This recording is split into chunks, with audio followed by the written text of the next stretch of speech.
Hi viewers, welcome to my channel. So ఈ వీడియోలో నేను ఎక్స్ప్లెయిన్ చేయబోయే topic 7th class maths 3rd chapter simple equations అండి. ఇందులో ఎక్సర్సైజ్ 3 స్టార్ట్ చేస్తున్నాను. సో టోటలీ ఫస్ట్ 4 ప్రాబ్లమ్స్ ఈ వీడియోలో ఎక్స్ప్లెయిన్ చేస్తానండి. Okay, so see this first problem. Right the information given in the picture in the form of an equation. Also find X in the following figure. ఇక్కడ మనకు ఒక figure ఇచ్చారు కదండి, picture. So spoon ఇచ్చినారు మనకి, ఓకేనా. So ఇక్కడ మనకి సెంటీమీటర్స్ కూడా ఇచ్చినారు, ఓకేనా. స్టార్టింగ్ నుంచి ఇక్కడ వరకేమో ఇది ఎక్స్ సెంటీమీటర్స్ అంట.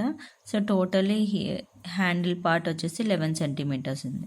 టోటల్గా స్పూన్ లెంత్ అనేది 15 సెంటీమీటర్స్. సో మనం ఒక ఈక్వేషన్ ఫామ్లో రాసేసి ఎక్స్ వాల్యూ ఫైండ్ అవుట్ చేయాలి.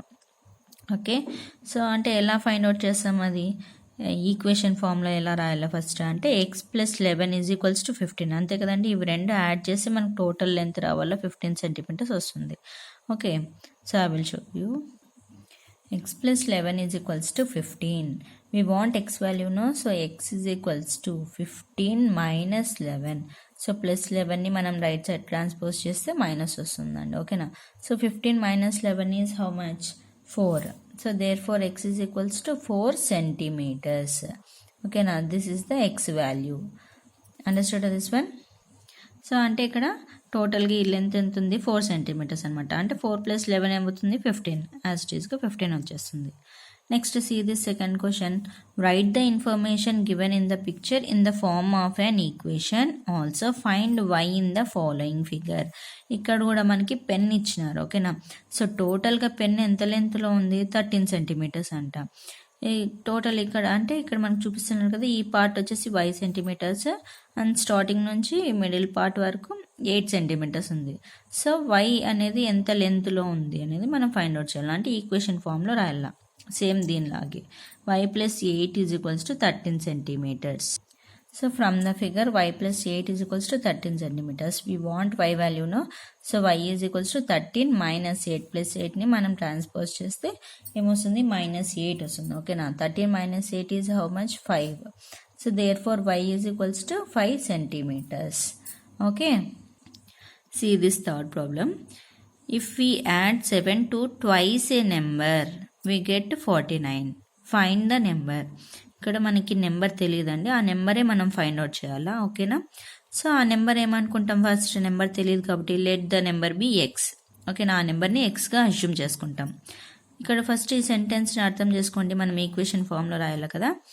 So if we add 7 add చేయాలంట. దేనికి యాడ్ చేయాలా? టు ట్వైస్ ఏ నెంబర్, అంటే ఈ నెంబర్కి డబల్ చేసి దానికి 7 యాడ్ చేయమంటున్నారు. అంటే ట్వైస్ ఏ నెంబర్ అంటే ఇప్పుడు ఇక్కడ నెంబర్ని ఎక్స్ అనుకున్నాం, ట్వైస్ చేయాలంటే 2x అవుతుంది. సో అంటే ఆ 2xకి మనం 7 యాడ్ చేస్తాం, అంటే 2x + 7 అవుతుంది ఈక్వేషన్. ఓకే, సో అలా చేసినప్పుడు మనకి వి గెట్ 49. అంటే రిజల్ట్ ఏమొచ్చిందంటే 49 వచ్చింది. సో ఈక్వేషన్ అర్థమైంది కదా. 2x + 7 is equals to 49. మనం ఆ ఈక్వేషన్ని సాల్వ్ చేసి ఎక్స్ వాల్యూ ఫైండ్ అవుట్ చేస్తే తెలిసిపోతుంది ఆ నెంబర్. Okay, okay, let the number be X, then twice the number అంటే 2x. On adding 7 to 2x, అంటే 7 మనం యాడ్ చేయాలి కదా 2xకి. సో 2x + 7 అవుతుంది equation. So problem according to the problem, so this one is equals to 49. అంటే మనకి equation solve చేస్తే 49 వస్తుందంట result. So 2x + 7 is equals to 49. So we should find out now X value. So 2x is equals to 49 minus 7 + 7ని మనం transpose చేస్తే ఏమొస్తుంది? -7 it will come. So 49 minus 7 is equals to how much? 42. So X value we want, అంటే 2 into X ఉంది కదా, ఈ into 2ని మనం right సైడ్కి ట్రాన్స్పోజ్ చేస్తే డివైడెడ్ బైలో వస్తుంది, ఓకేనా. So 42 divided by 2. So 2 1s are 2, 21s are. So X is equals to how much? 21. So 21 అనేది నెంబర్ అనమాట. Therefore the number is 21. So number ఏది? 21 అనమాట. మీరు డౌట్ ఉంటే దీంట్లో కూడా సబ్స్టిట్యూట్ చేసి చెక్ చేసుకోవచ్చు. అంటే LHS పార్ట్లో సబ్స్టిట్యూట్ చేసి మనం ఎక్స్ వాల్యూని సాల్వ్ చేస్తే 49 ఆన్సర్ వస్తుంది. Okay, next fourth problem. If we subtract 22 from 3 times A number. ఇక్కడ కూడా చూడండి, అర్థం చేసుకోండి. ఇఫ్ వీ సబ్ట్రాక్ట్, మనం సబ్ట్రాక్ట్ చేయాలా 22ని. దేని నుంచి సబ్ట్రాక్ట్ చేయాలా? ఫ్రమ్ 3 టైమ్స్ ఏ నెంబర్ అంటే ఫస్ట్ ఇక్కడ కూడా మనకు నెంబర్ తెలియదు కదా, ఫైండ్ ద నెంబర్ అన్నారు. సో నెంబర్ని ఎక్స్గా అనుకుంటాం. సో 3 టైమ్స్ ఏ నెంబర్ అంటే 3 ఇంటూ ఎక్స్ అంటే 3x. సో ఆ 3xలో నుంచి మనం 22 సబ్ట్రాక్ట్ చేయాలి అంటే 3x మైనస్ 22 అవుతుంది equation. So we get the 68 అంటే మనకేమొచ్చింది 68 వస్తుంది. So 3x minus 22 is equals to 68. సో మనం ఆ ఈక్వేషన్ని సాల్వ్ చేసి ఎక్స్ వాల్యూ ఫైండ్ అవుట్ చేస్తే నెంబర్ వచ్చేస్తుంది. ఓకేనా? Okay, let the number be X. 3 times a number అంటే 3 into X is 3x. And subtracting 22 from 3x, దీని నుంచి మనం 22 సబ్ట్రాక్ట్ చేయాలంటే స్టార్టింగ్ 3x రాయాలి. ఓకేనా? So 3x minus 22. సో అది దేనికి ఈక్వల్ అవుతుంది 68. మనకి ఇచ్చినారు కదా వి గెట్ 68 అని. So 3x minus 22 is equals to 68.